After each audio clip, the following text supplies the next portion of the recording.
नमस्कार, पॉलिटिकल पंचायत देख रहे हैं आप। आपके साथ मैं हूं हिंगलाज दान। भारत ने ओमान के साथ मिलकर के एक ऐसा मास्टर स्ट्रोक चला है जिसकी वजह से अमेरिका के सपनों पर पानी फिरेगा, जिसकी वजह से स्ट्रेट ऑफ हॉर्मुज की वजह से इंडिया में जो ऑयल क्राइसिस पैदा करने की कोशिश हो रही है, उन सारे प्लान्स पर पानी फिर जाएगा। वैसे मेरी व्यक्तिगत ऑब्जर्वेशन में यह कहती है कि कोई राष्ट्र हो या कोई व्यक्ति हो, जब वो मुश्किलों में होता है तो वो अपना जो सर्वोच्च कैपेबिलिटी होती है, अधिकतम क्षमता होती है, उसके साथ में काम करता है।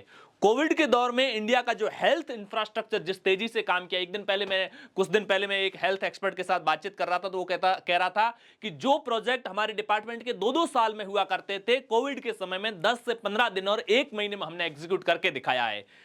इस बार ईरान के साथ में जो अमेरिका ने युद्ध छेड़ा है, इजराइल और अमेरिका ने, उसकी वजह से ये जो स्ट्रेट ऑफ हॉर्मुज है, ये समुद्री रास्ता जो नीला नीला दिख रहा है, इसके जरिए जो इंडिया को ऑयल सप्लाई होती थी, उसमें जो क्राइसिस पैदा हुआ है, अब यहां पर ईरान ने कह दिया कि यहां से हम कुछ नहीं गुजरने देंगे इस रास्ते से। इधर अमेरिका ने नेवल ब्लॉकेट कर दिया है ईरान का यहां से, और यहां से घेरा डाल दिया है। ईरान को कह रहा है कि आप भी अपना माल बाहर भेज करके दिखाइए। और इसकी वजह से इंडिया को सबसे बड़ा मुश्किल ये हो रहा है कि जो ये कुवैत, इराक, सीरिया, यहां से जो हमारा जॉर्डन वगैरह से जो क्रूड ऑयल आता था, पर्शियन गल्फ में आता था, ये पर्शियन गल्फ वाला इलाका है। फिर यहां से स्ट्रेट ऑफ हॉर्मुज में, पर्शियन गल्फ से निकलकर स्ट्रेट ऑफ हॉर्मुज में होते हुए अरब सागर के रास्ते जो इंडिया तक पहुंचता था, वो सारा का सारा चौक हो गया, जिसकी वजह से इंडिया के अंदर पेट्रोल डीजल की कीमतें बढ़ रही है। और मैं हमेशा कहता हूं, अमेरिका की भी रणनीति यही है। अमेरिका इंडिया को परेशान करने के लिए भी, अमेरिका असल में चाहता यही है कि स्ट्रेट ऑफ हॉर्मुज ब्लॉकेज रहे, ताकि जो इंडिया और चाइना जैसे देश जो अमेरिका के सामने चैलेंज पैदा कर रहे हैं, उनकी ऑयल सप्लाई को ब्रेक किया जा सकते। हालांकि चाइना ऊपर रशिया से लगा हुआ है, तो उसको बहुत ज्यादा फर्क पड़ नहीं रहा है, लेकिन इंडिया को नुकसान हो रहा है। अब इंडिया ने ओमान के साथ मिलकर के क्या गेम किया है। इंडिया और ओमान के बीच में जो फ्री ट्रेड एग्रीमेंट हुआ था, वो 1 जून से लागू हो चुका है। अब वो उसकी जो जो शर्तें थी, वो शर्तें लागू हो गई है।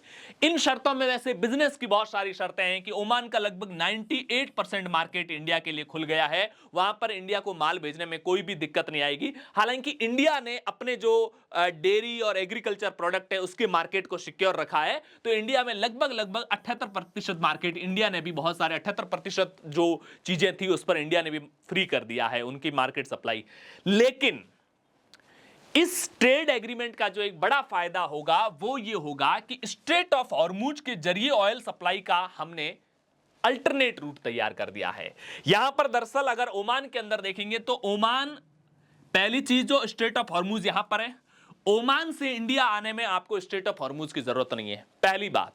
दूसरी बात, ओमान के कुछ इंपॉर्टेंट पोर्ट है, जिसमें एक यहां पर है और एक यहां पर पोर्ट है। उन 2 इंपॉर्टेंट पोर्ट पर ये पूरी की पूरी तरह से स्ट्रेट ऑफ हॉर्मुज की जितनी भी सीमाएं बनती है, जहां तक अमेरिका ने नेवल ब्लॉकेट कर रखा है, उससे भी दोनों पोर्ट बाहर हैं। एक पोर्ट ऑफ सलाला है, एक पोर्ट ऑफ डकम करके कुछ नाम है। दोनों पोर्ट इस स्ट्रेट ऑफ हॉर्मुज की सीमाओं से बाहर है। अब पहली बात तो ये कि इंडिया ओमान के साथ में सीधा व्यापार, तेल वगैरह खरीद पाएगा, सस्ता तेल खरीद पाएगा, क्योंकि वहां से जो फ्री ट्रेड एग्रीमेंट हुआ है उसके चलते, पहला फायदा। दूसरा फायदा ये कि ओमान की सीमाएं, अगर आप ध्यान से देखेंगे ना, इस मैप को मैं थोड़ा सा और जूम आउट करता हूं, ओमान को अगर ढंग से देखा जाए, तो ओमान असल में, अगर यहां तक देखोगे, तो ओमान की सीमा यहां से शुरू होती है। अब आप देखिए, ओमान यहां तक होते होते होते तो फिर यहां तक सीमा है, फिर ये ऊपर दुबई से थोड़ा ऊपर की तरफ, ये भी बिल्कुल स्ट्रेट ऑफ हॉर्मुज, यहां भी ओमान की ही जमीन है। यानी कि पूरा स्ट्रेट ऑफ हॉर्मुज से लेकर के नीचे यमन की सीमाओं तक ओमान घिरा हुआ है। ऐसे में ओमान की सीमाएं जो है, वो एक तो यूएई के साथ लगती हैं, यूएई की ओमान से सीमा लगती है, दूसरा सऊदी अरब से ओमान की सीमा लगती है। ऐसे में अगर अब इंडिया, यूएई और सऊदी अरब का जो क्रूड ऑयल है, वो स्ट्रेट ऑफ हॉर्मुज के रास्ते भारत तक नहीं आ पाता है, तो यहां से पाइपलाइन के जरिए जो ओमान के ये जो बंदरगाह है, जो पोर्ट है, यहां तक लाया जाएगा, और उसके बाद में सीधे अरब सागर के रास्ते से होते हुए इंडिया तक ये क्रूड ऑयल पहुंच पाएगा। हालांकि इसलिए बहुत मेहनत करनी पड़ेगी। ये जो बंदरगाह है, इन बंदरगाहों के ऊपर इंडिया को अपनी जो ऑयल जो स्टोरेज कैपेसिटी होती है, उस पर काम करना पड़ेगा। दूसरा एक और फायदा है, सबसे गल्फ कंट्रीज के इस रास्ते से दुनिया का सबसे ज्यादा फर्टिलाइजर सप्लाई होता है। और उस फर्टिलाइजर के अंदर इंडिया ओमान के साथ में मिलकर के फिर ये जो यूएई और इसका रास्ता है, पूरा मिडिल ईस्ट वाला रास्ता, वो gulf of straight of Hormuz के ऊपर जो उसकी डिपेंडेंसी है उसको वो खत्म कर सकता है। और एक महत्वपूर्ण बात ये कि जो इंडिया का एक अमेरिका ओमान के साथ में नेवल पैक्ट हो रखा है, इस नेवल पैक्ट के अनुसार जो ओमान के ये जो इंपॉर्टेंट पोर्ट है, बंदरगाह है, इन पोर्ट्स के ऊपर इंडियन नेवी डिप्लॉय रहेगी।